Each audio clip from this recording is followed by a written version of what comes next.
Dream of the Red Chamber, Chapter 63. Imagine this scenario for a second. It is your birthday, Okay. and you are the young heir to this massive, wealthy, incredibly formal dynasty. That sounds pretty good so far. Right. But by day, your life is just a series of exhausting rituals. You're bowing to grandmothers, reciting poetry, studying Confucian classics, and basically constantly worrying about whether you're standing up straight. Yeah, the pressure is immense. Exactly. Mhm. But tonight, the parents are asleep. Mm-hmm. The strict aunties are away. You sneak back to your private quarters, you lock the doors, and you discover there is a secret party waiting for you. It sounds like the classic teenage rebellion setup. It really does. But here is the twist.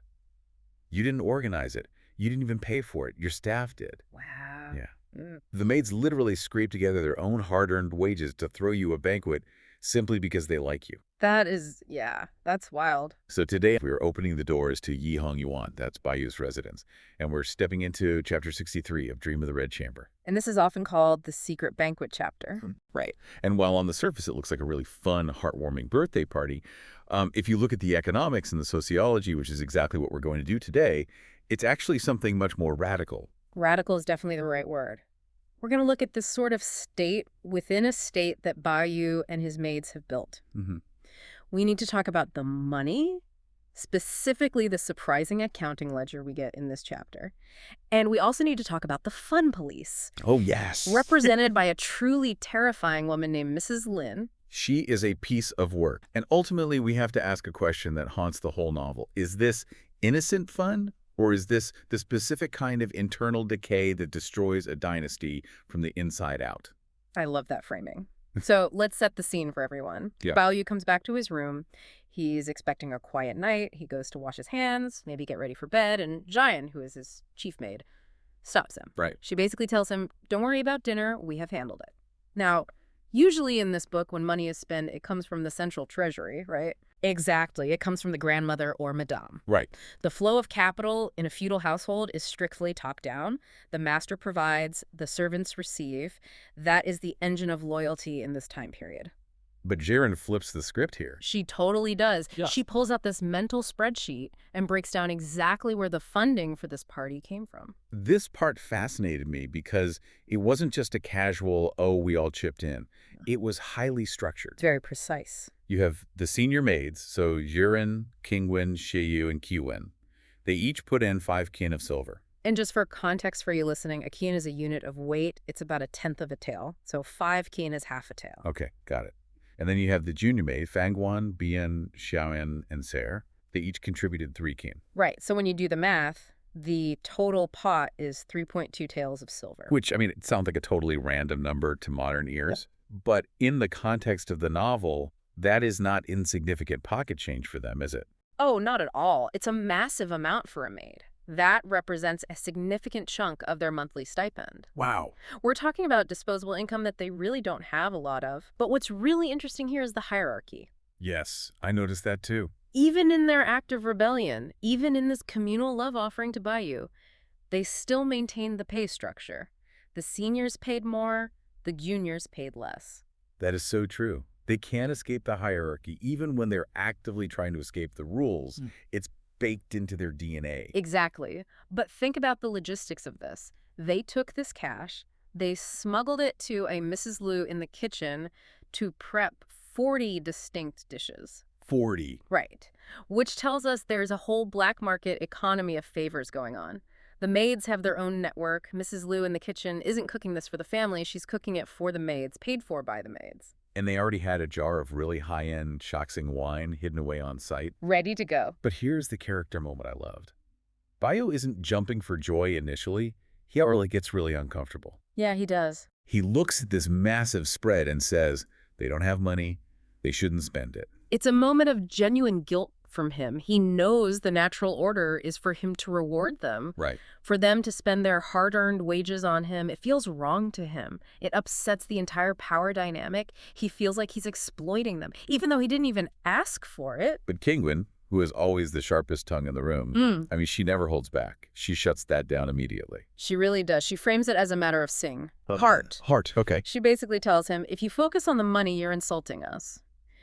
She says, playfully of course, even if we stole the money, you have to accept the gesture. Wow. By accepting the gift, he validates their agency.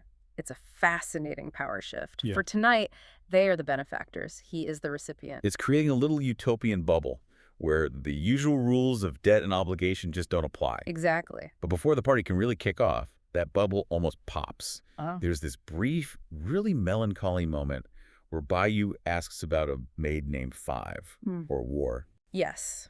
This is the shadow over the party. We can't ignore this. Wars is a maid who has been trying to get a position in Bayou's room, which is the most coveted spot in the whole house. Right. But she's been blocked by household politics and these false accusations of theft. Right, the rose jar incident that we talked about previous. Exactly. And Xiaoyan reports that Wu is sick again, specifically from the anger and grievance of that night. And Bayou instantly blames himself. He realizes his favor is actually what put a target on her back. It's a stark reminder that their fun has casualties. Bayou isn't just a happy-go-lucky prince. He carries this weight. Yeah. And significantly, Bayou realizes he never told Jiren, his chief of staff and closest confidant, about his secret dealings regarding Wu. Oh, right. So even inside this circle of trust, there are secrets. It adds a whole layer of complexity. It's not just a happy family, it's a political ecosystem where information is carefully compartmentalized. But just as he's brooding on that, the real threat arrives. The mood shifts from melancholy to sheer panic. Total pair. They're about to close the doors when they see lanterns outside. The night watch is here. Enter Mrs. Lin. The buzzkill herself. She is the wife of Lin Zixiao, a major steward. If the maids represent freedom and individuality, Mrs. Lin is the system. She is the policeman of etiquette. She walks in with a squad of women, and the vibe shift is instantaneous. It's like when the teacher walks back into the classroom while everyone is standing on the desks. That's the perfect way to describe it. Bayou has to act fast. He's been planning to stay up all night drinking, but he tells Mrs. Lin, "Oh, I haven't slept yet because I ate some noodles and was afraid of food stagnation." Food stagnation, it's such a specific excuse. It sounds like something you make up when you don't want to go to school. "Mom, I have food stagnation. I can't go to math class." Well, it is a valid traditional Chinese medicine concern. Sleeping immediately after a heavy meal is considered bad for digestion. Fair. But here, it's clearly a lie to buy time. He's playing the role of the fragile, obedient child who is just trying to take care of his health. But Mrs. Lin doesn't let him off the hook. She launches into a lecture that completely exposes the values of the Jia household. Right. She starts with sleep. Right. She says, if you wake up late tomorrow, people will laugh. But it's the comparison she uses that really caught my eye. She says he'll look like a porter. A carrying pole fellow. A laborer. That is such a specific insult for a nobleman. Why go there? It's class policing. She's saying that waking up late isn't a luxury, it's a sign of low status. Oh, interesting. A gentleman rises early to study and govern. A laborer sleeps in because they are physically exhausted and undisciplined. She's telling him that his time management is a marker of his class. If he sleeps in, he is degrading himself to the level of the people who carry his luggage. Ouch. That is brutal. It is. But then she moves on to something even more petty. The names. Oh, the names. She hears Bayou calling the senior maids by their actual names. Shirin, Qingwen. And she just loses it. She says he should be calling them sister or Gigi. This is crucial to understanding the mission today. To Bayou, using their names is a sign of intimacy. It acknowledges them as individuals, as friends. Yeah. To Mrs. Lin, it's a violation of property rights. Property rights. That sounds really intense for just saying a name. But that's exactly how she sees it. She explicitly argues that these maids belong to the old lady, the grandmother, and Madame. Wow. By calling them by their names instead of a respectful title, he is disrespecting the owners of the property. She actually says even the cats and dogs in the elders' rooms must be respected. That is a lot. She's literally equating the human staff to the household pets in terms of the respect owed to the master. It's dehumanizing, but to her, it's about order. If you disrespect the cat, you disrespect the grandmother. If you call the maid Qingwen instead of sister, you're undermining the entire hierarchy. So it's a slippery slope for her. Exactly. She warns that this sets a bad precedent for his younger siblings. It's the broken windows theory of feudal etiquette. If you let the small rules slide, the whole house falls down. So Bayou is cornered because he does call them by their names constantly. That's his whole vibe. You treat them like people. How do they get out of this? Jiren and Kingwon jump in to save him. Of course they do. And they lie through their teeth. They tell Mrs. Lin, oh no, he always calls us sister. He just slipped up right now because we were playing. And Mrs. Lin just buys it. She eats it up. She praises Baiyu for being educated and knowing rituals. It's a moment of supreme irony. Right. She is praising his adherence to the rules at the exact moment he and his staff are conspiring to break every single one of them. It really shows how superficial the rules actually are. As long as you say the right thing to the supervisor, you can do whatever you want behind the door. Precisely. It exposes the hollowness of the etiquette. It's a performance. And once Mrs. Lin is satisfied with the performance, she leaves. She drinks her tea, feels important, and marches off. And the second she is gone, the mask drops. The maids start mocking her immediately. They say, old lady drank a cup somewhere and came here to chatter. They just dismiss her completely. The relief in the room is palpable. They lock the door. And this is where the transformation really happens. They've dealt with the software of the rebellion, the money. Now they change the hardware. The furniture. Yes. This is a big deal in a culture of rigid seating arrangements. They refuse to sit at the formal table. Sheeran suggests moving the Wally wood round Kang table onto the Kang itself. For those who don't know, the Kang is that heated brick platform used for sleeping and sitting in northern China. It's the coziest spot in the room. It's the zone. Exactly. By moving the round table onto the Kang, they are creating a space that is intimate and enclosed. You sit cross-legged or lounge on a Kang. You don't sit stiffly in high-backed chairs. Right. It's a rejection of the formal dining posture. It forces physical closeness. Everyone is on the exact same level. And the food setup mirrors that perfectly.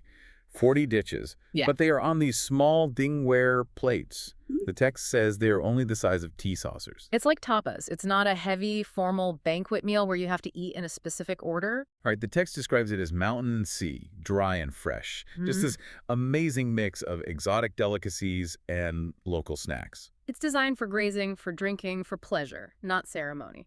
Then comes the wardrobe change. This is my favorite part. Baiyu says, it's hot, let's take off our formal clothes. And what they reveal underneath is incredibly colorful. Very vibrant. Baiyu is in a red cotton sash jacket and loose green trousers. But Feng Guan, the young actress maid, she's wearing something called a rice field patchwork jacket. This is a stunning visual. A rice field jacket is made of small geometric pieces of different color fabrics. Green, red, dark blues, stitched together to look like the grid of rice patties. Oh, that sounds beautiful. It's incredibly stylish, almost avant-garde for the time, and she's wearing pink floral pants with it. And the text explicitly says she looks like a boy, right? It does, and everyone jokes that she and Baiyu look like twin brothers. This is a recurring theme in the Red Chamber, the blurring of gender lines. Yeah, we see that a lot.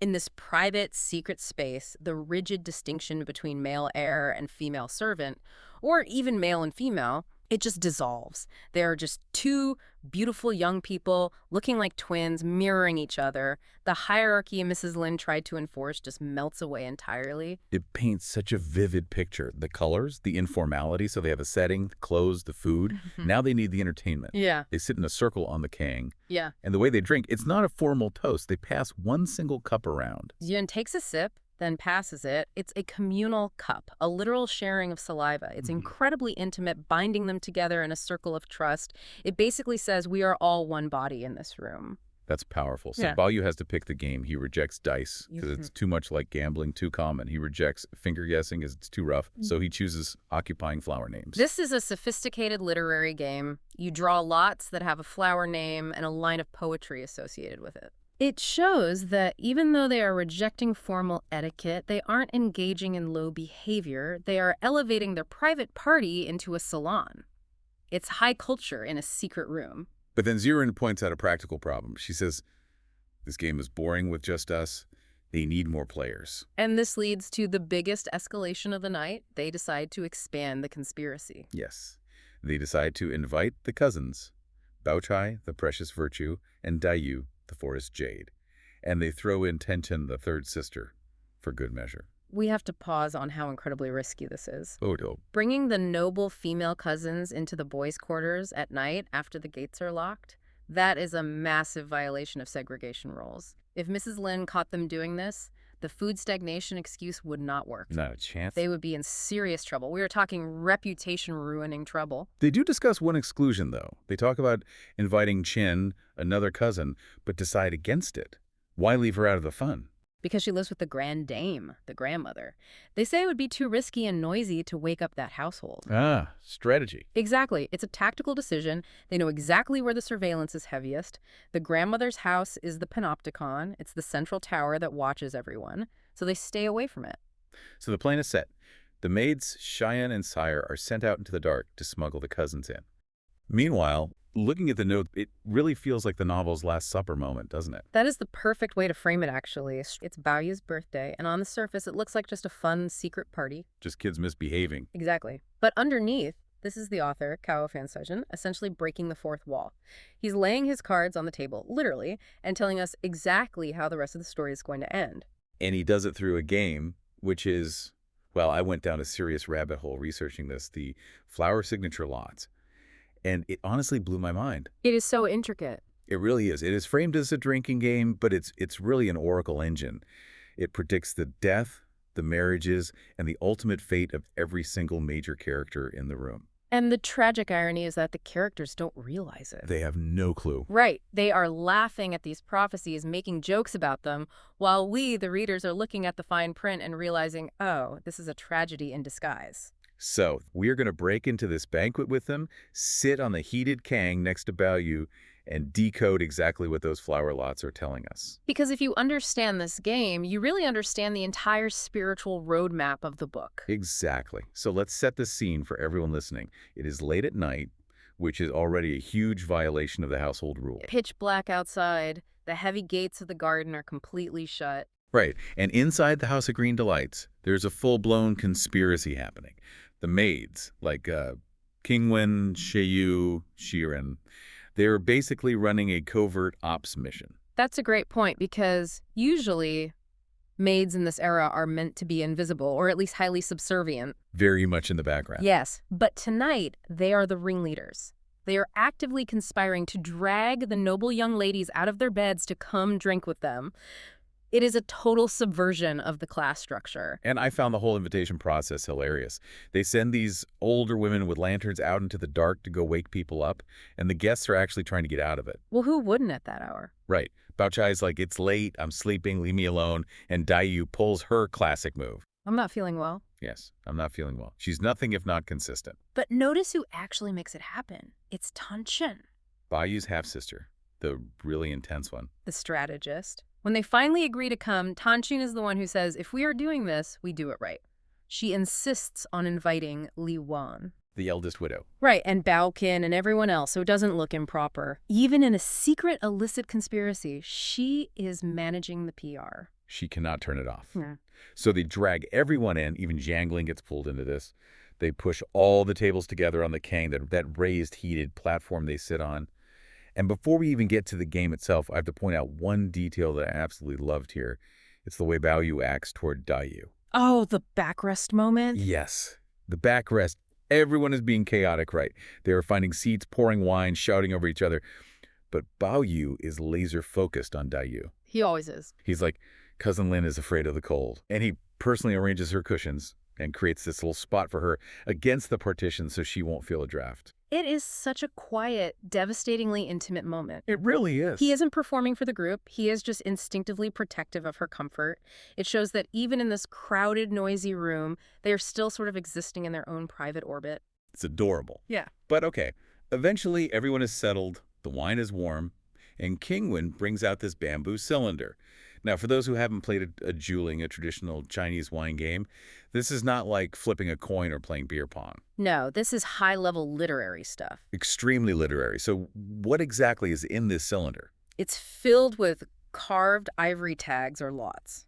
And each tag has 4 specific things on it. A picture of a flower, a title, a line of classical poetry, and finally, a drinking instruction. And the instruction isn't just take 2 shots. Right. It's relational. It tells you who else has to drink based on the poem. It forces connections between the specific characters in the room. It maps the whole social web of the garden right there on the table. And the first person to shake the cylinder really sets the tone for the whole night. The lot falls to Bao Chai. The perfect poised Bao Chai, Yes. And of course, because the universe of this book is not subtle at all, she draws the peony. the king of flowers. In Chinese symbolism, you literally cannot draw a higher-ranking flower than this. It's the top tier. Absolutely. It represents wealth, high status, and supreme undeniable beauty. The title on her tag is Beauty Crowns the Fragrant Crowd. Yeah. Which, let's be honest, is a massive flex. A huge flex. She pulls it out, and basically the game says, yes, you are the queen of this room. But the poem is where it gets a little spicy, I think. Right. The poem reads, even if ruthless, she is still moving. Ruthless. That word stopped me in my tracks when I read it. It sounds so harsh. Ruthless yet moving. To me, that sounds like a statue. Beautiful, but just cold stone. That is certainly one reading of it. But think about the nature of the peony itself. It is overwhelming. It has this objective, undeniable beauty. It doesn't need to be nice or sentimental to take your breath away. It just is. Exactly. It just is. And that is Bao Chai. She doesn't get involved in the messy, emotional drama like Dayu does. She stands above it all. She is ruthless in her perfection. And the group accepts it instantly. They all shout, a perfect match. Nobody argues with the draw. It's like they're all tacitly acknowledging her as the alpha of the group. And because she is the crown, the drinking rule gives her power. She doesn't have to drink alone. She gets to order someone else to perform to aid the drinking. And she chooses Fang Wan, the young actress and singer. Which leads to a really atmospheric moment. Fang Wan tries to sing a standard happy birthday song for Bao Yu, and the group shuts her down. They're like, no, we don't need that formal stuff tonight. Keep it real. So she pivots and sings a song called Viewing Flowers.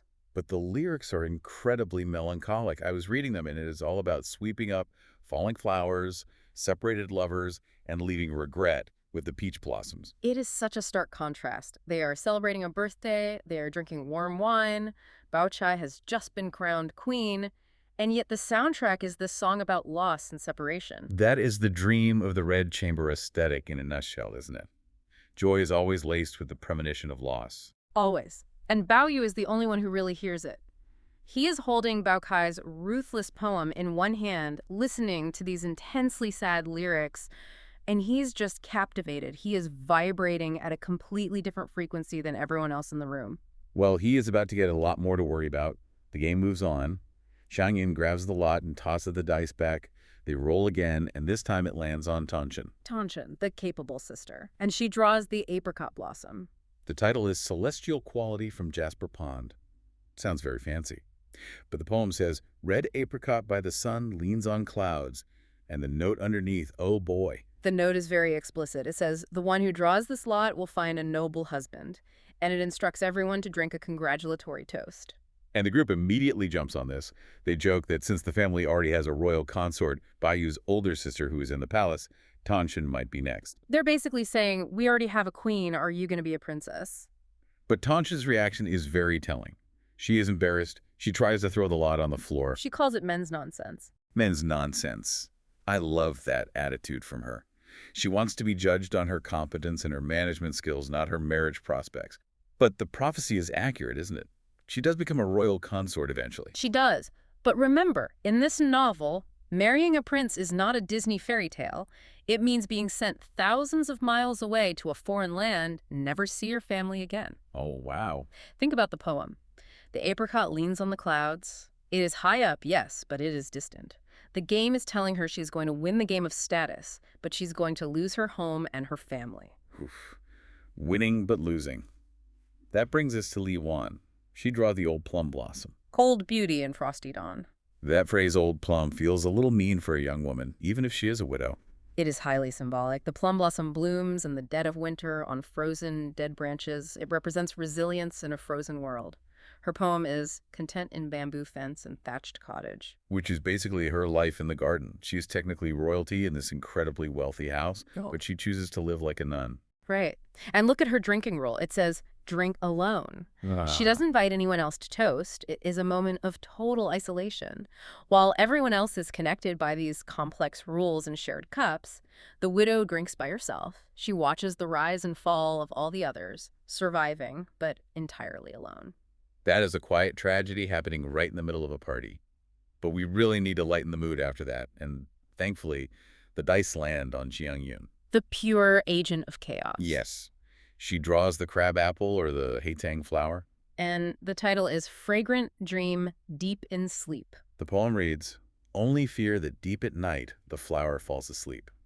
Now you have to explain why the whole room just bursts out laughing at this one. Oh, this is a brilliant callback by the author. Literally hours before this party in the previous chapter, Jian had gotten drunk at lunch and passed out on a stone bench in the garden. Just totally asleep outside. Yes, she was covered in fallen peony petals, muttering poetry in her sleep. It was this iconic Sleeping Beauty moment for her character. So when she draws, the flower falls asleep. The game is essentially trolling her.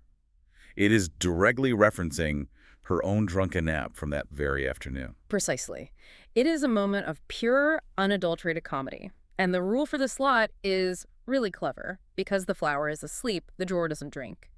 Instead, her neighbors, the people sitting on either side of her, have to drink. And guess who is sitting next to her? Dayu and Boyu. Which triggers another one of those secret, intimate moments between them. Bayu sees that Dayu's distracted, maybe talking to someone else across the table, and he secretly reaches over, takes her cup, pours it into his own, and drinks it for her. He is like a secret agent of chivalry. He knows her health is fragile, and he doesn't want her to have to drink too much, so he just takes the hit. It is so charming. It really is. But, okay, buckle up. Yeah. Because this is where the vibe of the room abruptly shifts. We get to Shei, the maid. This is the turning point of the night. Honestly, maybe the turning point of the entire chapter. She draws a flower I had never even heard of before reading this. The rose-leaf raspberry or the tumi? The tumi. This requires some critical cultural context. In Chinese literary tradition, the tumi is famous for one specific reason. It is the absolute last flower to bloom in spring. And the note on the card isn't subtle at all. It just says, "When tumi blooms, the flower season is over." The flower season is over. Think about that. They are in the garden, a place entirely defined by eternal spring, youth, and beauty. And this card just drops onto the table saying, it's done, spring is finished. And Bayu's the only one who panics. Yes. The girls are just looking at the pretty picture of the flower on the ivory tag.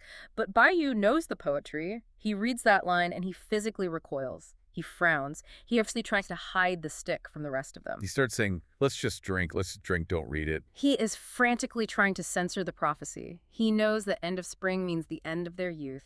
It is the end of the garden era entirely. It is heartbreaking when you think about it. Yeah. He is desperately trying to keep the party going because he knows the minute it stops, the decline begins. They drink 3 cups to send off the spring.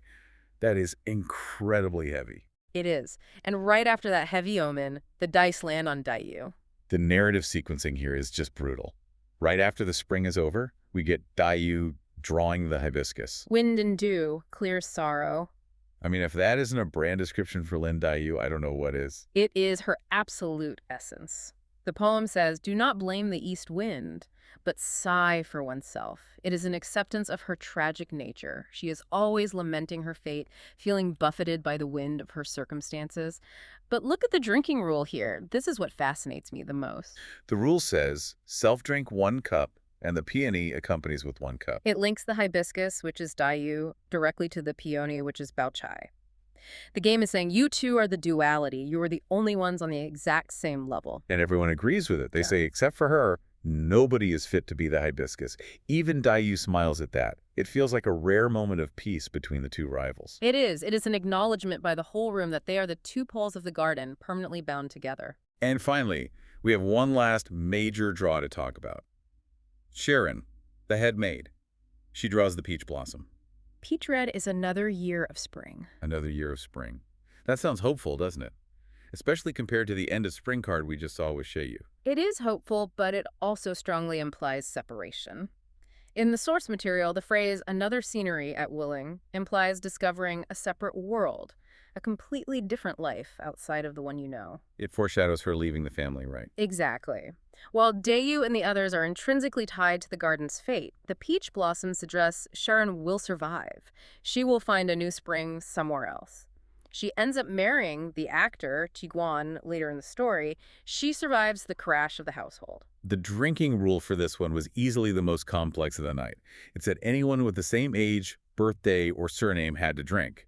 It turned into this chaotic math problem for the group. It leads to such a great lively scene. You have Shengling, Qingwen, and Bao Chai all realizing they're the exact same age. And then Tanshin complains because she has to drink again thanks to the rule about the apricot accompanying the peach. And Li Wan, the widow, completely drops the mic with a joke. Tongchen is annoyed about the omen of the noble husband, and Li Wan says, usually people get beaten before they find a husband, not after. That is some dark widow humor right there. I love how loose they're all getting. But then knock knock. Reality comes crashing in. The outside world. Zhuant has sent servants to check on Dayu. The bubble bursts completely. They check the time, and the servants say it's past the second watch. So after 11 p.m., in a strict Confucian household, this is basically a full-blown scandal. Bayu actually tries to deny it. He is in such denial that the night is ending.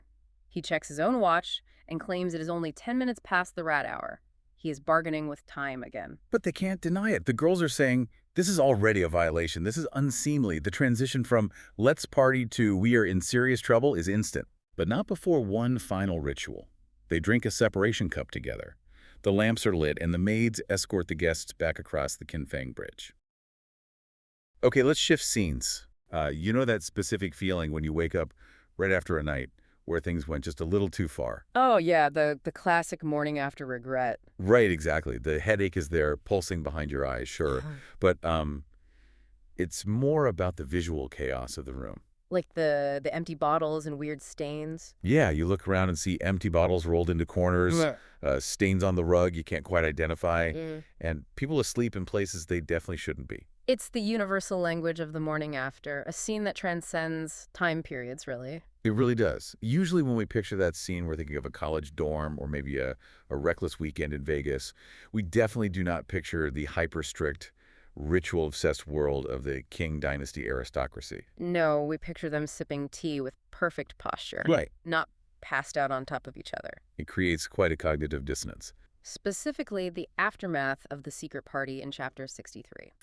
We are going to trace a very specific line. We're going to start with this physical hangover, a messy, scandalous bedroom scene, and follow the thread until it leads us to a profound spiritual awakening. An awakening about death, legacy, and what it actually means to be, quote, inside the threshold. It is one of the most drastic tonal shifts in the entire book. Oh, absolutely. You go from slapstick comedy to deep Buddhist philosophy in the span of a few pages. Which is wild. Yeah, but you can't understand the philosophy without understanding the mess that came before it. So let's set the scene. Okay. The night before Bayu, the young master, locked the doors for a secret birthday party. The wine flowed, they played drinking games, and they ignored every single rule in the book. What does the room look like when the sun starts creeping through the windows? It is a disaster zone. The text gives us this fantastic detail about the old nannies. Oh, right, the chaperones. Yeah, now remember, these are the women whose sole job is to enforce the rules and keep everyone in line. The strict enforcers? Exactly. But the text says they were eating openly and stealing secretly all night. So the authority figures were the first ones to check out. Completely. They were skimming off the top. Of course they were. By morning, the wine jars are bone dry. And because the authority figures checked out, the physical boundaries of the room just collapsed. You have people sleeping everywhere, bodies draped over furniture. And this leads to a moment that, for the time period, is incredibly intimate and chaotic. This is the sleeping arrangement involving Fangguan, right? That's the one. She's the young actress turned maid who has become a bit of a favorite recently. Right, she's young, she's naive, and clearly she has zero alcohol tolerance. She passes out cold. She does, but she doesn't just curl up on the floor, she collapses directly on top of Shirin. Which is a massive problem because Shirin isn't just one of the girls, she's the head maid. The manager, basically. Yeah, she's the one who usually reports directly to the madam. Exactly, she is the disciplinarian. Oh. In normal hours, falling asleep on top of your boss is a firing offense. But Shirin wakes up, feels this weight on her, and realizes Fangguan is dead to the world. And her reaction isn't anger, is it? No, it's pure practicality. She thinks if I leave her here, she's going to vomit on me. The universal fear of the designated caretaker, haha. Right, so she moves her. But where she moves her to is what really caught my attention. She puts Fangguan next to Baoyu. It represents a total suspension of protocol. A junior maid sharing the master's bed. Unheard of. But Shirin is just trying to manage the chaos. Yeah, she moves to a separate couch to save herself from the potential mess, and she tucks Fangguan in alongside Baoyu on his red fragrance pillow. It paints such a vivid picture of the bubble they're living in. It really does. Inside the garden, behind locked doors, the feudal hierarchy just dissolves. It becomes just a bunch of teenagers trying to sleep off a party. And the wake-up call highlights that equality perfectly. Baoyu wakes up, sees Fangguan next to him, And he doesn't scream or call for security. No, he starts shaking her awake. And when she realizes where she is, her reaction is just so human. She's mortified. She is. She's rubbing her eyes, asking, how did I get here? And Bayou's joke here is great. He says, if I had known you were sleeping there, I would have painted your face with ink. It's playful. It's affectionate. It's not master and servant behavior at all. Not even a little bit. It validates what the maids say later. They mention that they threw away their shame. That's the actual phrase used, right? That's the phrase. For one night, they stopped performing their societal roles. They weren't servants and masters. They were just accomplices. But bubbles have to burst eventually. They do. And this one bursts pretty quickly with a knock at the door. Enter Pinger. She's the chief maid for the main household, the real world outside the garden. Right. She comes in to invite them to a return banquet. And I love the reaction of Bayou's maids here. Usually when the real world intrudes, everyone straightens their clothes and acts proper. But they don't scramble to apologize. They actually tease her. They do. They tell her you missed the good stuff. They explicitly say that their secret party was better than any official family gathering because they could just be themselves. It's a stark reminder to you as the listener that the public face of this family is all ritual and stiffness. While the private face is this raw, messy joy. It's almost like they're bragging about their rebellion. Like, we had more fun than you because we broke the rules. Precisely. And Pinger, to her credit, laughs it off. She's a good sport. She is. She represents the bridge between the strict outer world and this inner sanctum.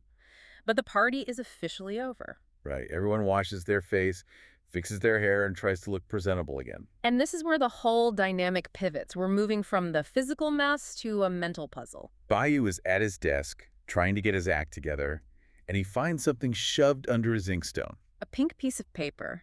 It turns out in the drunken confusion of the night before, a delivery came in. And someone just jammed it under the desk and forgot about it. Classic, I'll deal with this tomorrow behavior.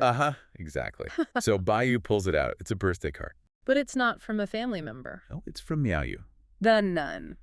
We need to remind the listener about Miaoyu for a second, because she's a tricky character. Very tricky. She lives in the garden in the Green Lattice Nunnery, but she's not really part of the group, is she? She effectively segregates herself. She is incredibly arrogant, obsessed with cleanliness, and looks down on almost everyone as vulgar. She considers herself above the dusty, dirty world of the household. So receiving a birthday card from her is already weird. She doesn't usually do socializing. But the signature is what stops Bayou in his tracks. She signs it. Outside the threshold person, Miaoyu respectfully bows. Outside the threshold person. It sounds cool, vaguely mystical, but Bayou is panicking. Why is this such a dilemma for him? Because Chinese social etiquette, especially in the Qing dynasty, is built entirely on symmetry. Okay, symmetry, how so? If I write to you calling myself your humble student, you have to reply as your honored teacher. You have to match the status and the tone perfectly. Exactly. Beoyu has never seen outside the threshold used as a title before. Yeah. He literally doesn't know the code. He's stuck. He thinks about asking his cousin Baochai, the family genius. But he decides against it immediately. Why? She knows everything. He knows Baochai will just lecture him. She represents the iron threshold mentality we'll talk about in a minute. All right. She's all about rules and propriety. She'd say, this is improper. Why are you interacting with this eccentric nun? So he needs someone who understands the weirdness. He heads out to find Dayu. But he runs into someone else entirely. Yuyan. And this is a character we really need to spotlight. Xuyan is a relative, but she's the poor relation. She doesn't have the fancy clothes or the status of the others. She's usually in the background, just trying not to be a burden. But this moment changes everything we know about her. It does. Bayu shows her the note, basically asking for help. And he's shocked that she even knows Miaoyu. He basically says Miaoyu is a snob. She hates everyone. How does she tolerate you? It's a bit insulting to Xuyan, honestly. It is. He's implying you're too normal for her. But Xuyan reveals this hidden history. It turns out before moving into the Grandview Garden, Xuyan's family was destitute. They rented a room in a temple. And who was their neighbor? Miaoyu. They lived separated by a single wall for 10 years. Wow, a decade. And Yao Yu, this woman we think of as a cold elitist, actually took the time to teach the poor neighbor girl how to read and write. Xuyan calls it a friendship in poverty. It completely humanizes Miao Yu. It really does. But it also elevates Xuyun in Bayu's eyes. He suddenly realizes that Xuyin's grace, he compares her to a wild crane, isn't just natural. It was cultivated. She was educated by this spiritual master. It's the Rosetta Stone moment. Bayu needs to decode the message, and he just bumped into the one person who speaks the language. So he shows her the signature, outside the threshold person. And Xuyun laughs. She knows exactly what this is about. It comes down to a poem, doesn't it? It does. Yeah. It's a reference to a line by the Song Dynasty poet Fan Chengde. And Miao Yu usually hates poetry, thinking it's cliché, but she loves this one couplet. Right, the lines are, even if there is an iron threshold for 1,000 years, eventually there is a dirt mound. Okay, we need to break this down because this is the core concept. Iron threshold versus dirt mound. What are we looking at here physically? Picture a traditional Chinese doorway. The threshold is that wooden beam at the bottom you step over to get inside. Right, the piece connecting the doorframe. In a busy house, thousands of feet step over it, wearing it down over time. It splinters, it breaks. So if you want your house to last forever, if you want your family to be powerful for eternity, you'd want that threshold to be made of something indestructible. You'd make it out of iron. Exactly. The iron threshold is the ultimate symbol of the human desire for permanence. We want our careers, our families, our reputations to be unbreakable. We want to secure our legacy against time. We want to build something that death can't touch. But the poem cuts that down immediately. Eventually there is a dirt mound. The grave. The poem is a brutal reality check. It says you can build your threshold out of iron, you can amass all the wealth and power in the world, but in the end, you are just a pile of dirt like everyone else. The entropy of the universe always wins. It does. That is a heavy birthday greeting. Happy birthday, Bao Yu. Remember, you're going to be a dirt mound someday. It is. But for Miao Yu, it's a statement of position. How so? By signing as luring outside the threshold, she is saying, I have stepped out of this game. I am not fighting for status. I am not trying to build an iron legacy. Exactly. I am observing from the spiritual outside. I see the futility that you people inside don't see. She's claiming to be above the rat race. Right. So Bao Yu gets it now. But he still has to reply. He can't just leave it hanging. And Xian gives him the answer. She mentions that Miao Yu has other aliases, like the deviant. But since she used the threshold metaphor, Bao Yu have to play within that metaphor. If she is outside, where is Bao Yu? He's inside. He is the young master of the house. He is in the thick of the red dust, the love affairs, the family drama, the expectations. Jian tells him to own that. Don't pretend to be a monk. Sign it as inside the threshold person. And when he hears that the text says he felt like he was poured over with pure cream, It's an epiphany. why does this simple phrase hit him so hard? Because it unlocks a mystery he's lived with his whole life. Bao Yu suddenly freezes and realizes, wait, our family clan temple. The place where we keep the ancestors' tablets, the place where we send the dead. It is literally named the Iron Threshold Temple. That is such a wild detail. I think a lot of readers miss this. The family actually named their temple Iron Threshold. Yes. And Bao Yu never understood why until right now. The Jia family, in their arrogance, named their temple after the symbol of permanence. They are obsessively trying to make their glory last forever. They took the metaphor literally. But they missed the point of the poem. The poem says the iron threshold doesn't work. It says it's futile. Precisely, it's dramatic irony on a massive scale. The family is praying for eternity in a temple named after a metaphor for futility. They are unknowingly mocking themselves. And Bao Yu, for the first time, sees the joke. That's the awakening. He realizes his entire world, the luxury, the garden, the title, it's all just an iron threshold waiting to become a dirt mound. And this is the crucial part. Instead of panicking, he accepts it. He writes the reply. Inside the threshold, person Bao Yu washes hands and respectfully bows. He runs to the nunnery and slides it through the door himself. He doesn't send a servant. No, this is personal. It's a moment of connection between two opposites. One claiming to be out, one admitting he is in. I think there's something really powerful about that admission. I am inside the threshold. He isn't running away to become a monk, at least not yet.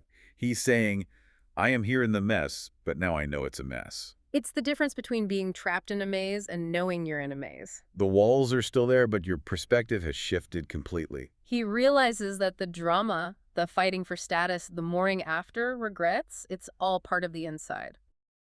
Meanwhile, I want you to picture a scene. You are at an incredibly lavish, private party. It's late at night, the alcohol is, well, it's flowing freely, and the supervision is basically non-existent. Oh, sounds like my kind of party. Right. But this isn't just people sitting around drinking. It is a full-blown costume party. And I don't mean like cheap Halloween store costumes. Right. We are talking about gender bending, total identity swaps, and people just renaming themselves after historical villains just for the thrill of it. Wow. It's playful, it's highly theatrical, and the whole vibe is that absolutely nothing in the outside world can touch them. It honestly sounds like the kind of night that ends up on the front page of a tabloid the next morning. Oh, it definitely would today. But in this story, right when the laughter hits its absolute peak, I mean, literally while they are joking about these fake names, reality just kicks down the door. Yeah, a total mood killer. Exactly. A messenger arrives, completely breathless. The patriarch of the family is dead. And he didn't just die peacefully in his sleep either. No, he really didn't. The description of the body is gruesome, bizarre, and involves a cocktail of heavy metals that would make a modern toxicologist shudder. It is a massive tonal shift. I mean, one minute it's a comedy of manners, and the next it's a crime scene investigation. It really is. But we aren't just recapping the plot for you. We are looking at the private lives of these characters, the games they play to escape reality, and what happens when the grim truth of the adult world just forces its way in. And looking at the sources we have, there's a really fascinating thematic thread tying this raucous party and this gruesome death together. Oh, Yeah, it's all about transformation. transformation. Okay, lay that out for us. Well, if you look at the two halves of the story, first, you have the teenagers in the garden. They're Yeah. engaged in this playful transformation. Costume party. Exactly. They're changing their genders, their ethnicities, their names. It's highly creative. It involves makeup and clothes. It's a game. And the second half? The second half features the family elder, Old Master Jing, and he is attempting a literal biological transformation. Right. He's a Taoist alchemist. Yes, trying to turn his mortal body into an immortal one. So one transformation is a costume party and the other is a fatal experiment. Precisely. And, well, spoiler alert, only one of those groups survives the night. Let's start with the survivors. We are in the garden with the main protagonist, Bayu, and his entourage. It's late, they've been drinking, and Bayu decides that one of the young actresses, Fangguan, needs a total makeover. But he doesn't want her to look pretty. No, not at all. He wants to masculinize her. But the text is very specific here. I was reading the description of the outfit in the source, and it's wild. He doesn't just want her to look like a generic man. No, he styles her specifically as a nomad, a warrior from the northern steppes. Right, he actually orders her head to be shaved. Well, not completely bald. They shave the surrounding hair to leave what the text calls a patch of green scalp and a great top knot in the center. Okay, that is quite a look. And then she puts on tiger head boots and a doublet, which is a very specific accessory made of marten fur. So visually, she is being coded as a barbarian. In the context of the Qing Dynasty setting, yes, absolutely. She is being styled as the other, the fierce outsider. And Bao Yu looks at this creation, his servant girl, dressed as this rough-and-tumble warrior, and decides her given name, Fangguan, which means fragrant official, is way too soft for this look. Right. So he renames her Yelu Xiongnu. Which is quite the mouthful. It really is. Let's unpack that, because names in this book are never just random sounds. What are we actually saying when we call someone Yilu Shengnu? It's essentially a cultural mashup of China's greatest historical anxieties. You kind of have to break it down.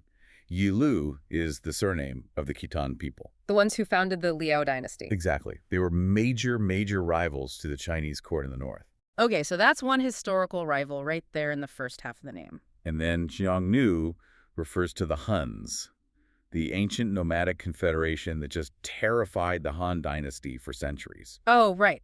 These were the horse archers that basically necessitated the building of the Great Wall. Yes. So he's combining these two massive historical threats into one name. So to put this in a modern context, this would be like a rich kid in 1950s America dressing his nanny up as a Soviet general mixed with a Viking raider and calling her Stalin Genghis. That is actually a shockingly accurate analogy, yes. He is taking the symbols of historic terror names that used to literally scare emperors, and he's turning them into a costume for his own amusement. Why, though? What is the psychology there? Is he just trying to be edgy? It's deeper than that. It's what we might call the imperial mindset. Yeah. Bao Yu actually gives a whole speech justifying the name. Oh, I have that quote here. He says, "The 4 C's are submissive." Right. He essentially says, we are so lucky to be born in this current age. He references the fictional Great Shun dynasty that they live in, claiming that the emperor's virtue is so immense that all those scary foreign tribes have just submitted. He claims they don't even need weapons anymore, right? The enemies just bow their heads. Exactly. Yeah. So his logic is, we won. Peace reigns supreme. Therefore, I can take the symbol of our ancient enemy, this terrifying warrior archetype, and I can just reduce it to a plaything. Wow. He says we should trample them to add color to the emperor's glory. That is incredibly arrogant when you stop and think about it. He is using her body as a prop to celebrate his own sense of geopolitical security. It's a total power trip. He feels safe, so he can play with danger. But here's the absolute best part. Fangguan doesn't just take it. Oh, I love this moment. She completely claps back. She laughs right in his face. Calls his bluff. She says, if you're such a patriot, if you want to trample the enemy so badly, why don't you go out and practice archery? Go learn martial arts. Yeah, go capture some actual rebels instead of just wagging your tongue and playing make-believe with a servant girl. She roasted him. She's pointing out the sheer hypocrisy of it all. He talks a big game about the empire and subjugating enemies, but he's doing it from the absolute safety of a pampered garden. Holding a makeup brush, not a sword. Precisely. She exposes that he's soft. And Bayou's defense is just classic, lazy aristocrat energy. He doubles down on the peace narrative. He really does. He says, if I went out and learned to fight, it would be a total waste of time because there's nobody left to fight. The world is at peace. He genuinely believes that the world is static, that the safety he enjoys in that garden reflects the actual reality of the world outside. And that belief that safety is permanent is really the core delusion of the entire novel. We know as readers that the family is in steep decline. We know political storms are brewing out there. But Bayou is stuck in this kind of end-of-history illusion where nothing bad can ever happen to him again. Exactly. But the delusion is contagious because once Fangguan gets her new look, everyone else wants in on the joke. It spreads like a viral trend. Shik Shangyun, who is sort of the resident tomboy of the group, sees this and immediately grabs another actress, Qui Guan. And she dresses her up as a boy, too. But she goes for a slightly different vibe. She calls her Wei Dying. Right, which is a very clever pun. Yeah. The actress's surname is Wei. So Shangyun is playing on the phrase Wei Da Ying Shang. Which means great hero. Yes. So now we have the Hun warrior and the great hero running around the garden together. And Shan Yun makes this really interesting comment about gender during this, doesn't she? She does. She says only a great hero can show true colors. She's implying that the heavy makeup and the powder the actresses usually wear is actually a disguise. And stripping it down to this masculine look is somehow more authentic. Right. It's fascinating that they view the masculine guise as revealing something rather than just being another costume. They're basically saying gender is a performance. You take off the girl costume, put on the hero costume, and suddenly you are a completely different person. It's pure theater. But as with all improv theater, sometimes the audience doesn't really get the joke. And that brings us to the wild donkey incident. Yes. This scene feels like it was written for a modern sitcom, so the older generation just sort of crashes the party. Yeah, Yu Shi, who is Bayou's sister-in-law, and some of the concubines just wander into the garden. They are not part of this historical role-play game at all. They're just there to hang out. So Bayou, being Bayou, wants to show off his new creation. He shouts out, Yilu Jiangnu! And the women, they have absolutely no idea what he's talking about. They mishear him completely. They hear Yiluzi, right? which translates to... Wild donkey. I mean, imagine the scene. You are posing as the scourge of the steppes, the terrifying Hun, and your auntie looks at you and hears wild donkey. It immediately punctures the pretension.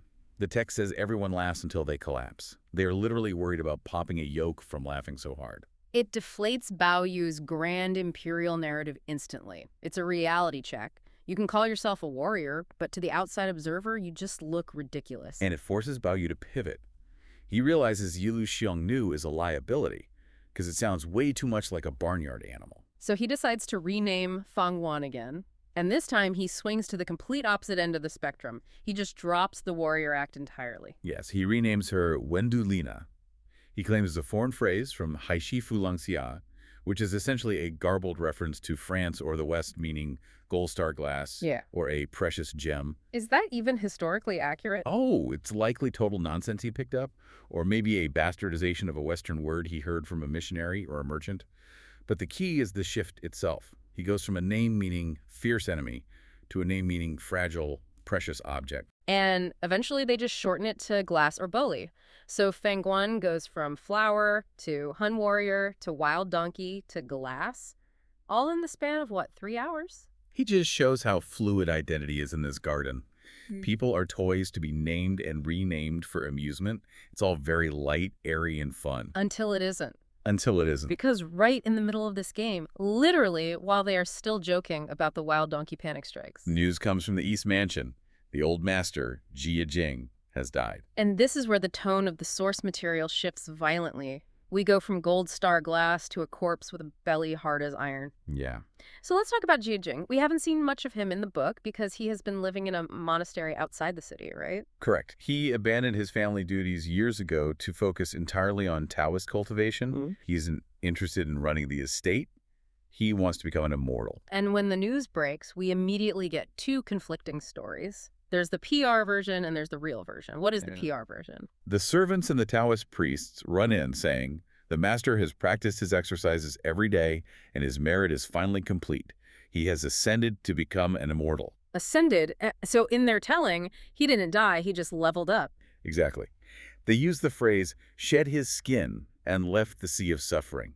They frame it as this massive spiritual success, but it's a cover-up. Because then the doctors show up, and they don't see an immortal who shed his skin, they see a poisoning victim. The doctors are brutally practical. They examine the body and see that his skin and lips are burned purple and cracked. His belly is hard as iron. That is horrific. What caused that specific reaction?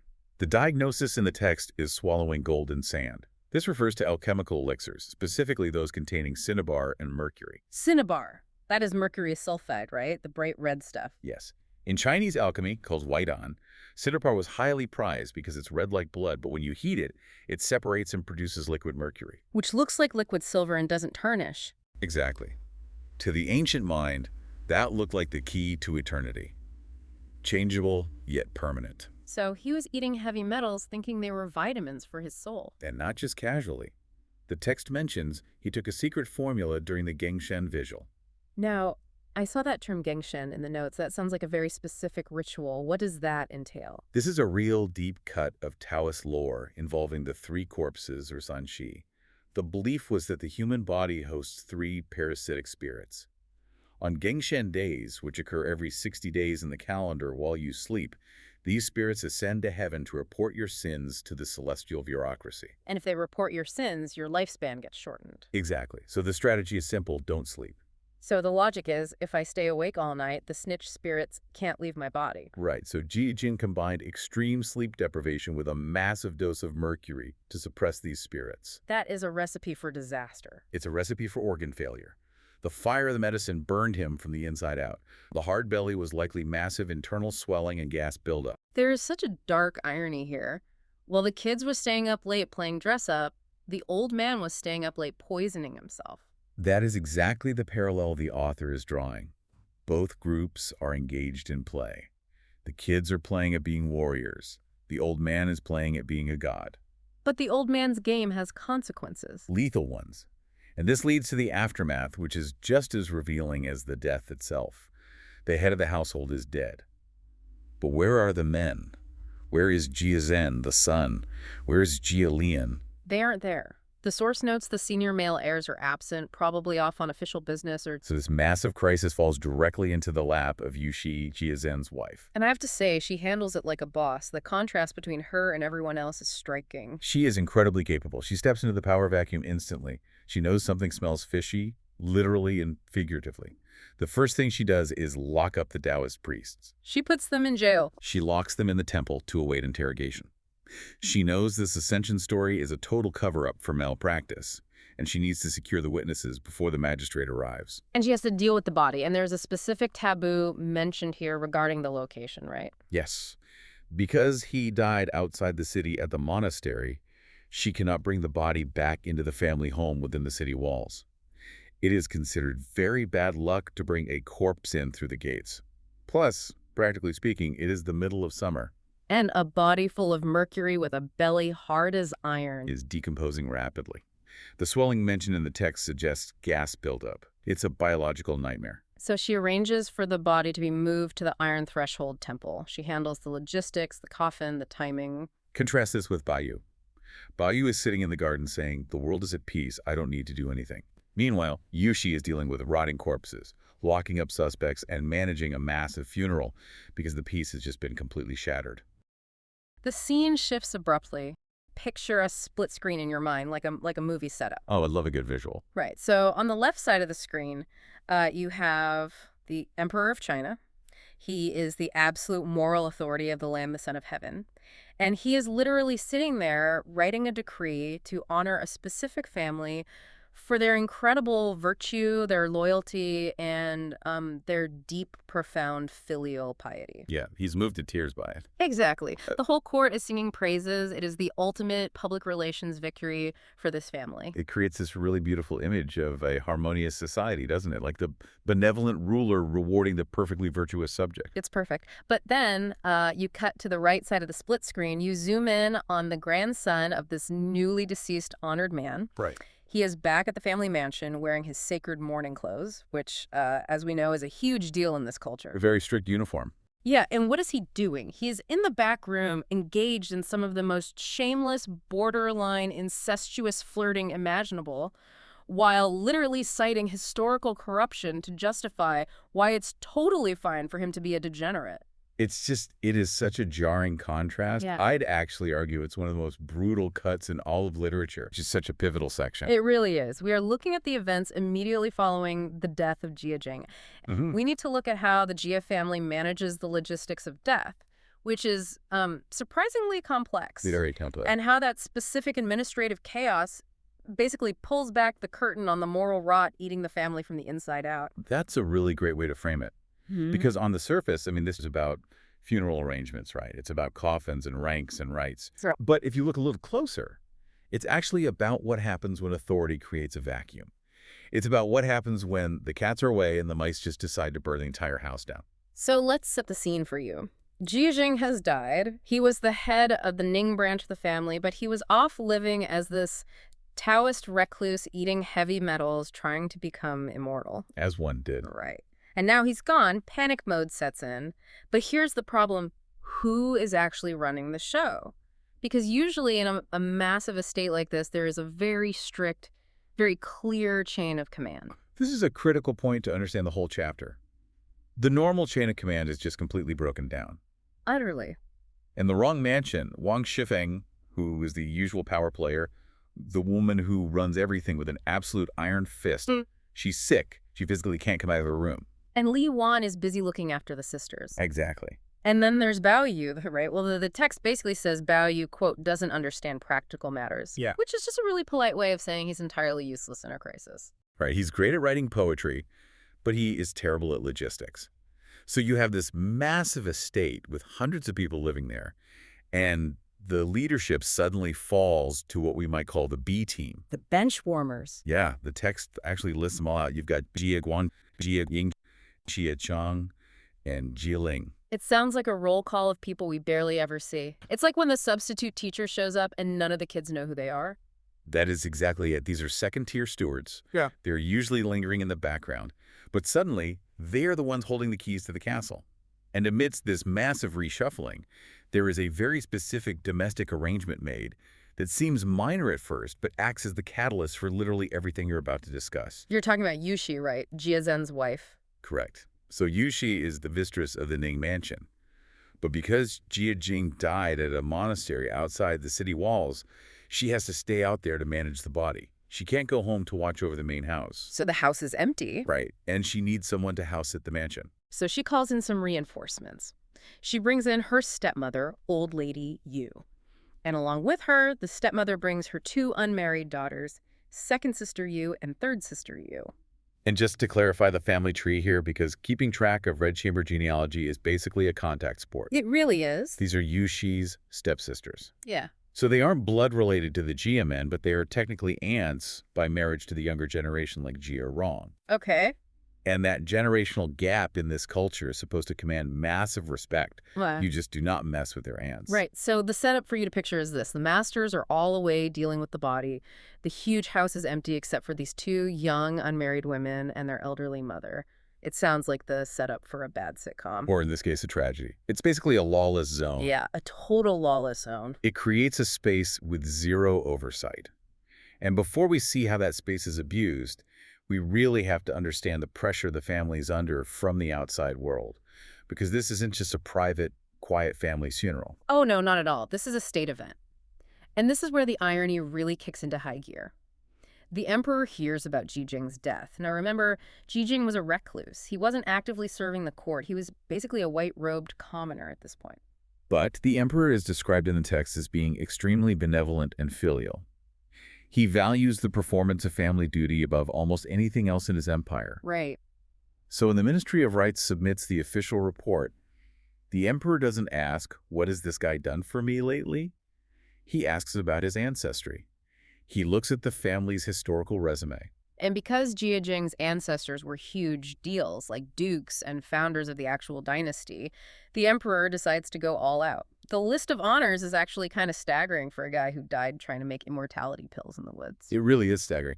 First, he posthumously grants Jing a fifth-rank title. Yet this legitimizes him all over again. It puts him back on the government payroll, so to speak. But the bigger deal is the logistical permission he grants. The emperor decrees that the coffin is allowed to enter the city through the North Gate. Okay, I wanted to ask you about that. Is the North Gate really that significant? Oh, it's extremely significant. In dynastic China, city gates weren't just doors. They were massive status symbols. The North Gate was often strictly reserved for high officials or royalty. Oh, I see. So for a quote-unquote white-robed commoner to be allowed to go through the North Gate, that is a massive public flex. It's the equivalent of shutting down Fifth Avenue for a private family motorcade. Wow. Okay, that paints a picture. Yeah, and he also orders the Guanglu Temple, which handles imperial banquets and royal sacrifices, to arrange the sacrificial offerings for this funeral. And perhaps most importantly for the family's social standing, he gives permission for officials from princes on down to attend the funeral. So, practically speaking, the emperor just turned a private family tragedy into the social event of the season. Exactly. The text mentions that the calls of praise, the song calls from the court, were just unceasing. The Jia family is being held up as this ultimate pillar of virtue. The message from the top is, you are the bedrock of the state, so act like it. Which brings us to Jia Zhen and his son Jia Rong. They are currently out of town attending the national funeral for the old imperial consort. But they hear this news and have to rush back. And the description of their travel is just intense. It's totally frantic. They don't stop to sleep. They are changing horses on the fly, racing back to the capital. It really shows the sheer terror and urgency of complying with imperial expectations. They know the eyes of the emperor are directly on them. And there's this moment on the road, they actually run into two of those B-team managers we mentioned earlier, Jia Bin and Jia Guang. Right. These two were sent out on the road because the family was worried that the old matriarch, the grandmother, wouldn't have a proper escort on her way. It's a small detail, but it shows that the family is really trying to do the right thing on the surface. They are checking all the boxes of filial piety. Checking every single one. But then they finally arrive at the Iron Threshold Temple. It's 4 a.m., pitch black, dead of night. And this scene, if you want to understand performative grief, this is the absolute masterclass. It is pure performance art. Describe it for us because it's pretty graphic. So the watchmen shout that they've arrived. Jia Zhen and Jia Rong get off their horses, and they don't just walk in the door. They start wailing from outside the gate. They literally crawl on their hands and knees from the gate all the way to the coffin. The text actually says they banged their heads until they were bleeding. Yeah, the phrase is kisang kisi, bowing to the ground until the forehead bleeds and weeping blood. They cried until their throats were completely hoarse. See, when I read that initially, I think, wow, they must be devastated. I mean, bleeding from the head, that takes some serious commitment. That is exactly the intended effect on the audience. But we have to look at this with a critical eye. This is a highly public performance.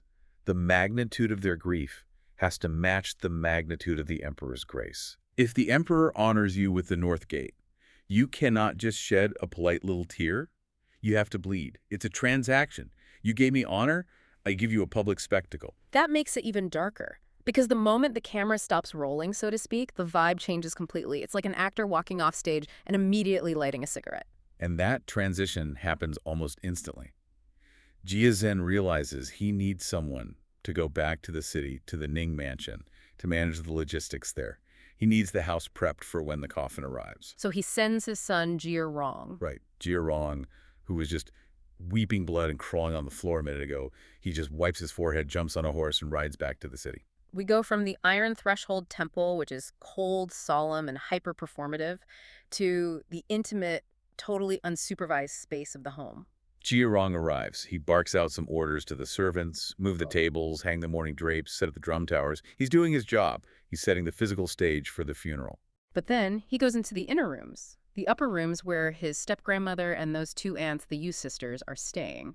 And this is where the mask doesn't just slip. He actively takes it off and throws it in the trash. Yeah, the text says the old lady was sleeping, but the two sisters, second sister Yu and third sister, Yu were awake doing needlework with the maids.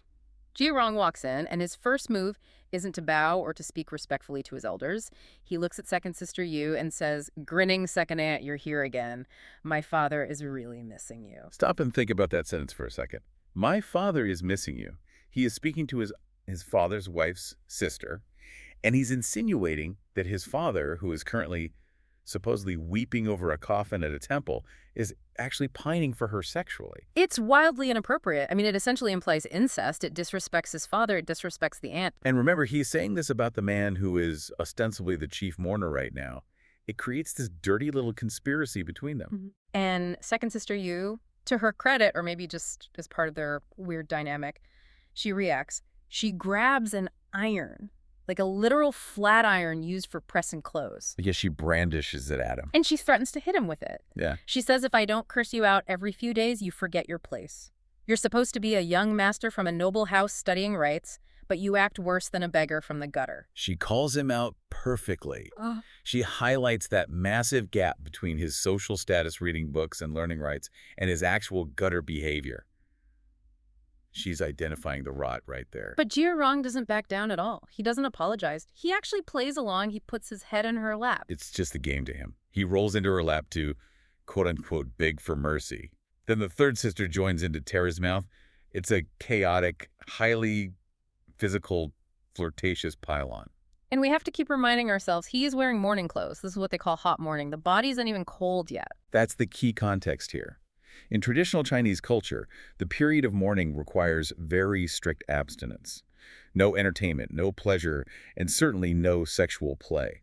Jia is violating the most sacred taboos of his culture while actively wearing the uniform of that culture. And it gets even grosser. We have to talk about the cardamom seed. The text is very specific about this detail. Ah, yes, the infamous cardamom. So Jia and second sister, you're fighting over a cardamom seed she is chewing. She spits the chewed-up paste directly into his face to get him to back off. Which is a moment of deep disrespect, theoretically. But Jia he just licks it off his face and eats it. It creates this intense sense of grotesque intimacy.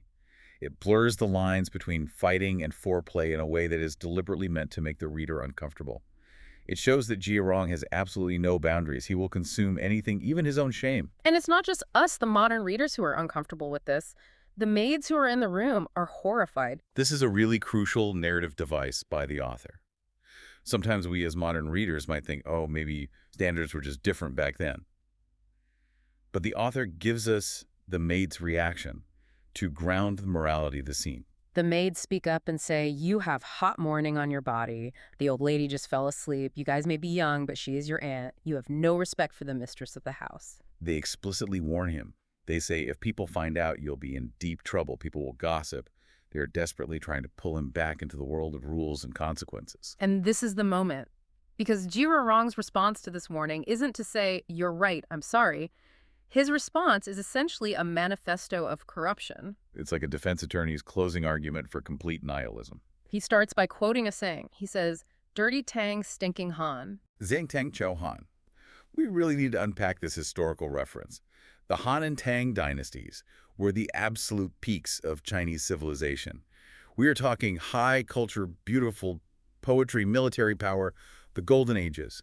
But they were also famous for incredible palace intrigue and sexual corruption. The Tang dynasty specifically had famous incidents of emperors taking their own sons' wives, things like that. So he's saying, look, even the greatest dynasties in history were completely filthy. Exactly. He's appealing to historical precedent. He says from ancient times until now, even the Han and Tang were dirty, so why should our family be any different? And this is the part that genuinely made my jaw drop. He starts listing the receipts. He doesn't just speak in generalities. He starts naming names in his own family. He goes right down the list. He starts with the elder master. He says outwardly severe, but has plenty of dark secrets. Then he brings up Jia Lian. He says Uncle Lian has been caught up with that little ant. And he even mentions Jia Rui. He says even someone as strong and fierce as Wang Zhifeng didn't Uncle Rui want to settle accounts with her, which is referring to Jia Rui's lust for Shifeng that eventually got him killed. He is openly airing all the family's dirty laundry to the servants. He says, who doesn't have a romantic affair? Don't make me say it all out loud. Think about the psychology here. The maids try to shame him using the standard of virtue. Jia Rong counters by using the standard of reality. He is essentially saying virtue is a lie. Everyone in this house from the top down is completely corrupt. So why are you hassling me for eating a little cardamom seed? Who in this family is clean enough to judge me? It's so cynical. It's not just cynical, it's diagnostic. Jia Rong is a symptom of the disease. He knows the family is morally bankrupt. He has seen his father, his uncles, everyone in power abusing that power. So to him, the rules of mourning and filial piety are just costumes. They're just things you wear to get through the North Gate. But inside the house, anything goes. And what's really scary is that he's right. I mean, he is a scumbag, but he's a truthful scumbag. The family actually is that messy. And that is the true tragedy of the Red Chamber. The absolute truth is spoken by the most corrupt character in the room. So he makes this huge speech basically telling the maids to back off because everyone is trash anyway. And then the old lady... You wakes up, the timing is just perfect. The moral vacuum is briefly filled by the presence of an elder. And watch how fast Jia Rong switches up. The very second she wakes up, he isn't the dirty Tang stinking Han guy anymore. He isn't the guy licking cardamom paste off his face. He becomes the dutiful mourning grandson instantly. He immediately asks about her health. He says, it's so hard on you, old ancestor. It's hard on the aunts. We're so grateful for you being here. And he promises to kowtow to them later. It's practically sociopathic how fast he flips that switch. And then he cracks a joke to the grandmother. He says, don't worry, my father is looking for husbands for the two aunts. He wants rich, noble young guys. In fact, we saw one on the road just now. He's teasing them. But notice the deeply uncomfortable implication. He's joking about his father, Jia Zhen, arranging marriages for his sisters-in-law. And given what we know about Jia Zhen's reputation... It feels like pimping, let's just be honest. It treads very, very close to that line. It suggests that the women in this house are simply commodities to be managed or traded by the men. Even wrapped in a joke, the power dynamic is incredibly predatory. And the old lady, she buys it completely. She does. She asks, really, who is it? She takes it at face value because she desperately wants to believe the system still works. Yeah. She wants to believe that the noble Jia family is actually taking care of them. She relies on them for everything, housing status, future security. She has to believe it. Meanwhile, the sisters and the maids know he's lying through his teeth. They say, don't listen to this lightning strike victim. Thunder will strike you. And then someone comes in and says, hey, the work outside is done. Come check it out. And Jia Rong just laughs and walks away. He exits the scene as if nothing happened at all. He goes right back to the front of the house to play the role of the grieving, dutiful son.